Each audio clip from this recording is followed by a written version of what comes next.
today. The Rangers are the world champions. Former Baylor and Rangers outfielder David Murphy, now part of Valley Southwest as an analyst in the studio. He joins us on 365 Sports with Craig and Paul. I'm David Smoke. David, what does this mean to anyone who's ever had anything to do with the Rangers franchise? It's just so special. Just been thinking about it in a lot of different ways, and it's just great.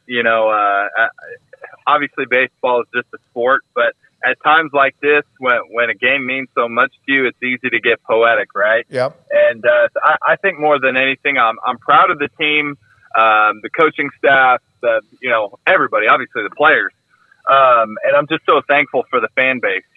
This team has been in Texas since 1972. And how many diehard fans are out there that have waited to see a moment like this? So I'm thankful as somebody who has put on a Rangers jersey at some point in my career, and I'm thankful that I still have ties to the organization.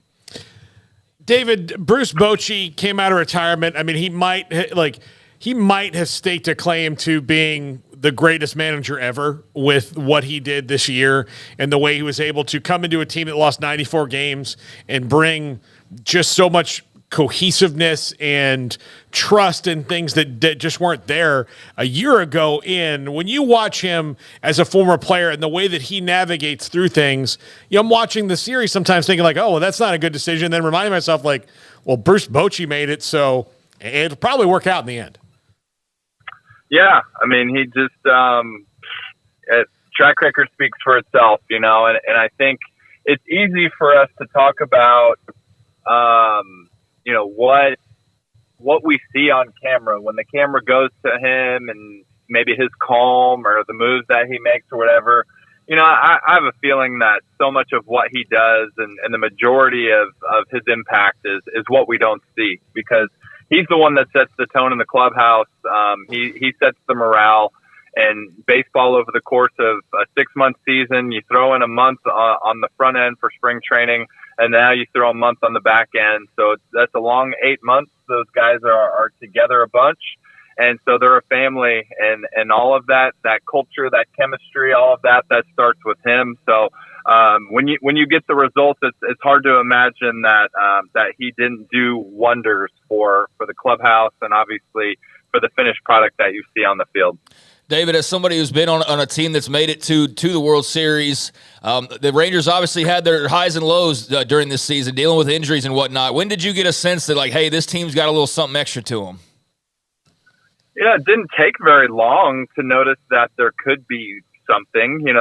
Their first half was lights out, especially offensively. I looked up. I remember I was working pre and post game probably in May, and I was just like, man, they already have more 10-run games than they did all of last season. And, it just things like that. It just went on. And then they have 5 all-star starters, plus Nathan Eovaldi was there as well. So, it's crazy to see. I did tell, I talked to a bunch of people in mid-August, and I told them I wouldn't be surprised if, the Rangers represented the American League in the World Series, but that was kind of before the doldrums and, the struggles that they had in mid-August and September. So, I don't know if I would have predicted this after the late season struggles that they had, but once again, that gets back to Bruce Bochy, and that gets back to just the character and the perseverance and just the resilience and bounce back of this team. David, you know what I did? I went last night and watched David Freese in Game 6. I went back and watched some of the things that were harsh and bad memories. I didn't play the game. I covered, but you are a part of games, of course, as well. Does that now eliminate? And Nelson Cruz, by way, announced his retirement today, which is the day after the World Series. Not sure if you knew that. Does any of that now just get erased? I mean, as a player that was part of that game, and as somebody who, I didn't achieve a World Series championship. Mm-hmm. So, you could always go back and say, I wish we could have done it. It's not, even though, like I said, I'm still affiliated to the organization. This is not my championship. This is their championship. This is my championship as a fan, but I didn't do anything to earn it or achieve it. So, but I think just for DFW, I think that's kind of where it does maybe is just, you're tired of being one of the teams that are brought up in the conversation of, oh, what are the teams that have never won a World Series before? And, and just the fact that people can tend to dwell on Game 6 in 2010 and 11, and that the job was never done. So in that way, I'm appreciative for this team, and that's no longer a conversation. That's now irrelevant because the Rangers are up there with the world champions of baseball, and I'm thankful that that one Rangers team finally got the job done. David, the bullpen, which was at times they weren't good. They struggled. There was ups and downs.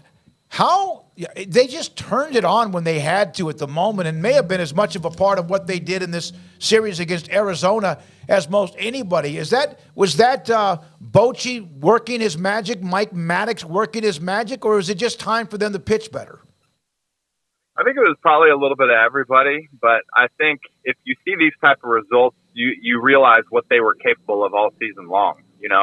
Before I came on with y'all, I was listening to MLB Network Radio and Josh Forbes, and they were talking about how he wasn't even on the roster to begin the season. So, and this is a guy that closed out some games a few years ago, and he's got upper 90 stuff with, elite breaking stuff. So, the tools were there. It's just a matter of executing sometimes. And that's why the major leagues are so difficult.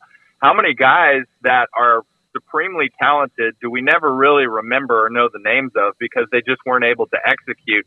Well, this is on the flip side. The offense did so much work early in the season that really the bullpen kind of went unnoticed. And then when all of these, when they played all the close games down the stretch and the bullpen was kind of working overtime and was taxed, that's when things become evident and you start to shine the spotlight. And I feel for anybody that's in the bullpen because they don't really talk about you very much when you get the job done. They're only talking about you when you're not getting the job done. So, man, what a huge amount of credit goes to those guys and what they were able to do, period. But on top of that, silencing all the skeptics and all the critics. Corey Seager is a robot made in a lab, or he's from another planet, David, in that I don't know if there is a hitter in baseball right now who can correct things on the fly like he can, who does maybe Altuve. They're kind of on the same plane when that goes. How far does he separate himself from kind of just other guys, what he's doing right now? Yeah, and first of all, I'll say on the defensive side as well, he doesn't get credit for his defense, but how big was that double play that he helped to turn off the bat of Ketel Marte the other night? I mean, that was big, and he's just smooth at shortstop. He may not have the range of a guy like Dansby Swanson or something like that, but he gets the job done and he's smooth. Offensively, I don't know if I've ever seen anything like it as far as his approach. I mean, there's guys that have obviously put up similar numbers and things like that. Not necessarily in the postseason anymore because what he's done is pretty ridiculous. But his ability to barrel the baseball and just his sheer and pure hitting ability is so impressive. And you add the power on top of it because you just, it's like I love the connection and the comparison to Barry Bonds throughout the course of the series. If you listen to a whole lot of analysts, break him down, is because how many guys have we seen over the years that you literally couldn't throw a pitch inside of the box, inside of the strike zone, or else they were going to hit it out of the ballpark or do major damage. And he was in that category. And obviously the swing in game one to tie it up, that's the biggest swing of the year for the Rangers. If they don't win game one, especially with the way that Merrill Kelly pitched in game two, if they go back to Arizona, down 2-0, that is an extremely tough deficit to come back from. So between what he did, what Garcia did with the walk-off there in the later innings of game one, those are the ones that you tell stories, years and years from now. you know, the franchise is not only really good right now, they've got depth coming up. They got the young kid from Florida that's on the verge. They got the pitchers they've drafted that have had to get through some injuries and surgeries and whatever else. They have David, what do you think about the mixture of veterans, Simeon, obviously Seager among others, and then the young stars that have kind of come through this franchise that are ready to be here for a while if they end up being able to continue to keep them under salary or contract? Well, I'm going to sidestep you there for a second, because at the end of the post game show that we did last night on Valleys, I kind of mentioned this. You know, I talked to Clint Hurdle, who was our hitting coach in 2010. I remember in the postseason, and he said, "Make sure to take advantage of this and savor it," because I got to the World Series my rookie year, and I thought we would go back, you know, a million times. And I never made it back as a player. He fortunately got there as a manager and then as a hitting coach. But I think as Rangers fans, we need to savor and enjoy this. Yes, we are hopeful and the future is bright. I mean, think about if everything goes the way it's supposed to and Jacob deGrom gets back healthy next year, think of the possible rotation of deGrom and Scherzer and Eovaldi. I'm sure they're going to try to re-sign Jordan Montgomery. John Gray's back too, right? John Gray is back. So just the firepower that's in that rotation. And then obviously you have Seager, you have Simeon. Think about this young nucleus that we have with Evan Carter and Josh Young. And then you mentioned Wyatt Langford out of Florida and what he was able to do this year. So the future is definitely bright. That does not guarantee you any results. But man, and then what a great time it is to be a Rangers fan. They're hosting the All-Star game next year. Adrian Beltre is going to be a Hall of Famer next July, or he should be. So man, just what a turn of the tide for all that Rangers fans have had to endure for the last 10 years or so, or even, you know, without the championship, you could say, you know, since 72, because there's been obviously great moments, but they brought it all home last night, and now just everything's culminating in just this pocket of time where it's just a great time to be a Rangers fan. If Adrian Beltre is not a Hall of Famer next year, I'm going to take some time off of work and I will go house to house to every writer who voted against him and lead like a protest down the street, just back and forth picketing. What are you doing? The greatest third baseman of the last 20 years. How can you not put him in there?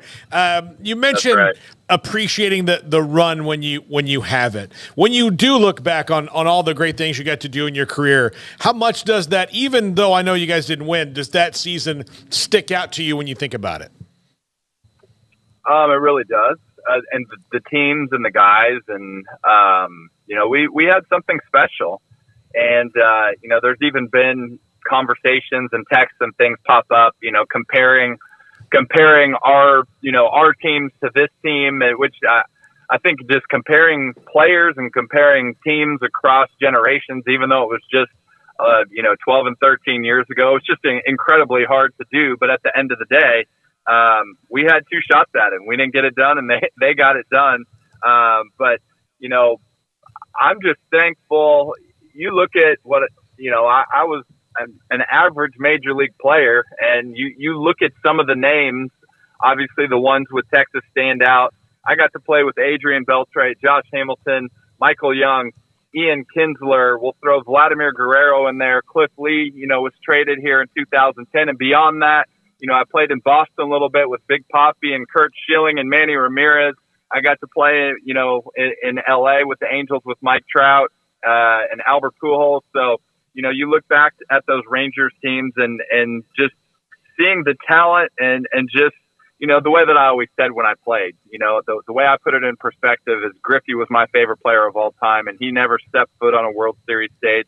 And I got to play with two of them. So even though we didn't bring one home, I'll be thankful just for those experiences and opportunities.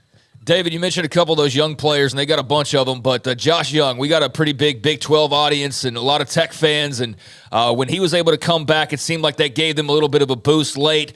Just your thoughts on what you've seen from the Rook and, his progression over the last year or so.